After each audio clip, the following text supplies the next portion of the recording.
Hey everyone, it's Nicole. Today I'm here to introduce you to a new tag that just came to me when I've been binge watching all these videos where people recommended books based on other books.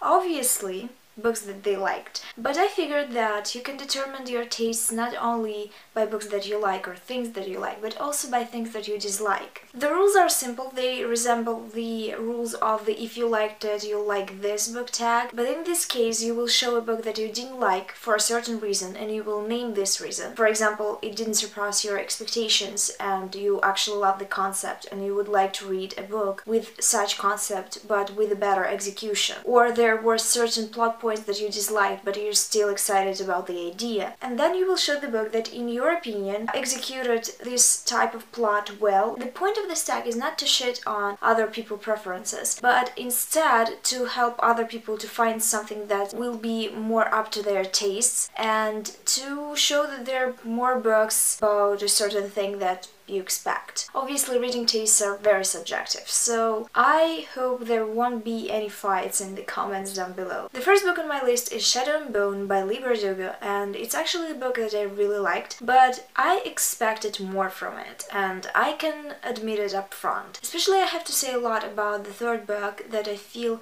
was not the best executed book in terms of the ending. It wasn't the best choice in my opinion, and I rant about it in my review of this book. I was attracted to this book because of a unique setting and also because of the female protagonist whose magical powers made her be seen almost as a saint. And the series of books that I think did better on this account are actually the ones that are known here in booktube but are not read by many people. It is Fire and Thorns series by Ray Carson. It's a very entertaining series of books with a lot of adventure and a lot of great world building. I really like this series, and in my opinion it did better in a lot of ways compared to Shadow and Bones, because not only the matter of a chosen one is better dealt with, but also the romantic subplot is well done in my opinion. First of all, there's no love triangles, and second of all, the romance isn't rushed. I highly recommend this series of books. The next book is Still Hard by Brandon Sanderson, which I didn't enjoy at all because it was tropey.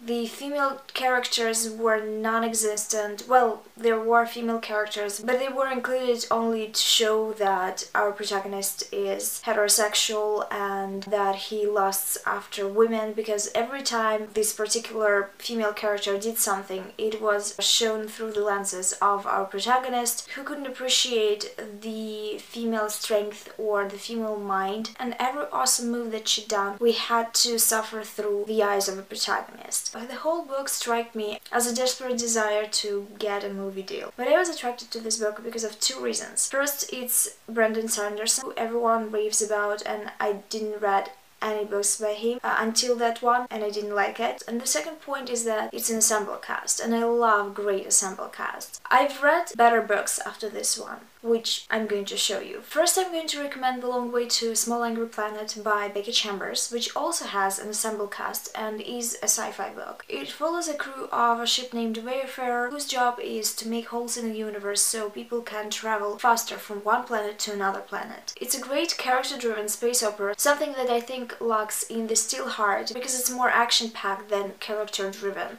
and all these characters lack depth. In this case, I enjoyed reading from every character's point of view because they all had interesting backstories, and throughout the whole book they were fully fleshed out, which made me very invested in their fates, obviously. More so, this group is very diverse. It is part alien, part human, part male, part female, part gender fluid, and it also has a variety of sexual identities. But really it's only a cherry on the cake because the whole thing is very engrossing, and it was one of my favorite reads this year. The next series of books that I want to recommend is Rachel Bach's Paradox series. The first book being Fortune's Pawn. It's a little bit more into romance section, but if you like it, why not? It is also a sci-fi that follows an ensemble cast in space, with an exception that we only have a point of view of a protagonist to carry us through the book. It's a really fast read with a lot of detail on alien customs and culture, which is obviously the part that I enjoy the most in sci-fi books. And it does have romance that, in my opinion, was a little bit annoying, but I was ready to forgive it and forget about it, just because other parts of the book were so good. I especially like the protagonist. I think she's badass, she's great. I loved reading through her, I loved her voice,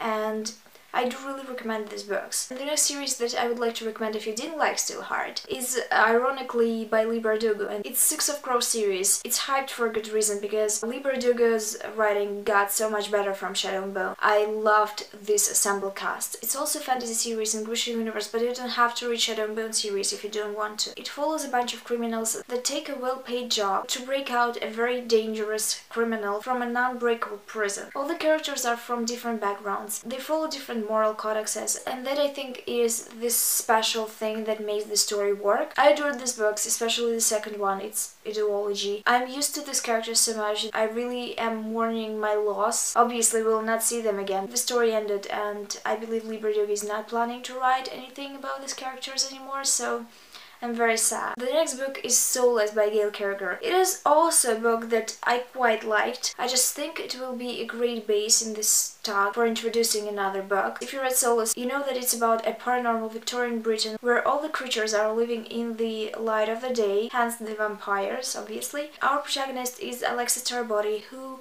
is a smart spinster and has an unusual power. She is a soulless, which means that if a paranormal creatures will touch her, they will lose their power for the amount of time they are going to be touching her. It's actually very fast-paced and atmospheric, but it's very romance-heavy, and if you're not into that, you can read The Sorcerer to the Crown by Zhang Chou, which I also finished not so long ago. It is also set in London, and it is about magicians who live openly in the eyes of society. It also has to do with high stakes and political intrigue, but it is lighter on the romance, and I really enjoyed this one. It was such a great read. The next book was quite popular on BookTube at some point, The Girl in 6C by R.R. Torr, and it follows a calm girl that didn't leave her house for a few years because she has an unbeatable desire to kill people. I like this book, but I think the ending was quite a cop-out, and I didn't believe in this heroine when I read it. The book that I think is also thrillery and great and follows a sex worker as well is Come Girl by Leah Reader, now Elliot Wake. It is a great book. I've been raving about it for a very long time. I think you noticed it. It follows a protagonist who, due to an accident, loses the power over her right hand and has to figure out a way to make money. She goes into sex work. She is a calm girl, and when she's quite popular, one man starts talking to her daily, and she's intrigued who's this person might be. The protagonist is bisexual, so that's also, in my opinion, an advantage to the story. It's a great mystery. It has all these elements that keep you on the edge of your seat. Moon Cold by Patricia Briggs, also a very famous series that I didn't happen to like that much. Didn't like the world building as much as other people do, and in my opinion the characters didn't stood out as much, so you will remember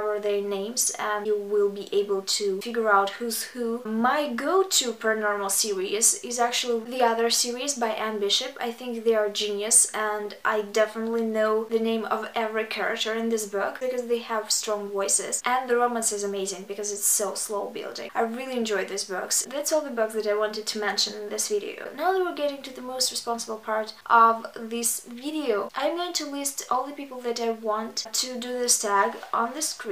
And I'm also hoping if you enjoyed this tag, you will film something as well. Thank you for watching this video. I hope to see you soon in my next one. Bye!